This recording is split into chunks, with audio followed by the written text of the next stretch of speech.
નમસ્કાર વિદ્યાર્થી મિત્રો, ફરી એકવાર genius academy Navodaya Balachadi training centre ની અંદર આપ સૌનું હાર્દિક સ્વાગત છે। YouTube ચેનલ ઉપર અત્યારે હાલમાં 8મા ધોરણના નવોદયની અંદર ખૂબ અગત્યનો ટોપિક 8મા ધોરણની નવોદયની અંદર ખૂબ અગત્યનો ટોપિક એટલે કેલેન્ડર। તો કેલેન્ડરની અંદર આપણે સામાન્ય રીતે કેલેન્ડર છે તો કેલેન્ડરમાં આપણે કોઈ પૂછે ભાઈ કેલેન્ડર વિશે એમાં શું હતું, એક અઠવાડિયાની અંદર તો 7 દિવસ આવે, મહિનો હોય તો એ પ્રમાણેના દિવસોની સંખ્યા આવે, વર્ષ હોય તેની અંદર એટલા સંખ્યા હોય, પણ ખૂબ અગત્યનો અને થોડો વિદ્યાર્થી છે એને મૂંઝવતો હોય આવો ટોપિક છે। તો એ ટોપિકની અંદર આપણે સૌથી પહેલો વિડિયો YouTube ચેનલ ઉપર જોઈએ કેલેન્ડર માટે।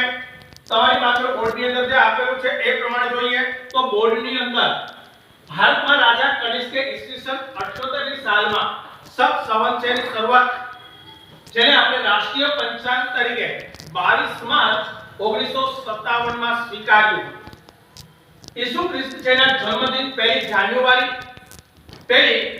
પોપ ગ્રેગરીએ રોમન કેલેન્ડર છે એની શરૂઆત કરેલી હતી। એક વર્ષ બરાબર 365 દિવસ જેના બરાબર 52 અઠવાડિયા પ્લસ 1 દિવસ। એક વર્ષની અંદર 52 અઠવાડિયા અને 52 અઠવાડિયા પછી પાછો એક દિવસ છે એ વધારાનો આવતો હોય છે। ફેબ્રુઆરી માસમાં સામાન્ય વર્ષમાં 28 દિવસ હોય છે। દર 4 વર્ષે એક વખત લીપ વર્ષ, દર 4 વર્ષે એક વખત છે લીપ વર્ષ આવતું હોય છે। લીપ વર્ષ છે જેની અંદર કુલ 366 દિવસ અને ફેબ્રુઆરી મહિનાની અંદર 29 દિવસ આવતા હોય છે। જે દરેક વર્ષને 4 વડે ભાગી શકાય તો એને આપણે લીપ વર્ષ તરીકે ઓળખીએ છીએ। જો 100 વર્ષની અંદર લીપ વર્ષ છે એની સંખ્યા 24, 400 વર્ષની અંદર જો લીપ વર્ષ છે એની સંખ્યા કેટલી થાય તો કે 97।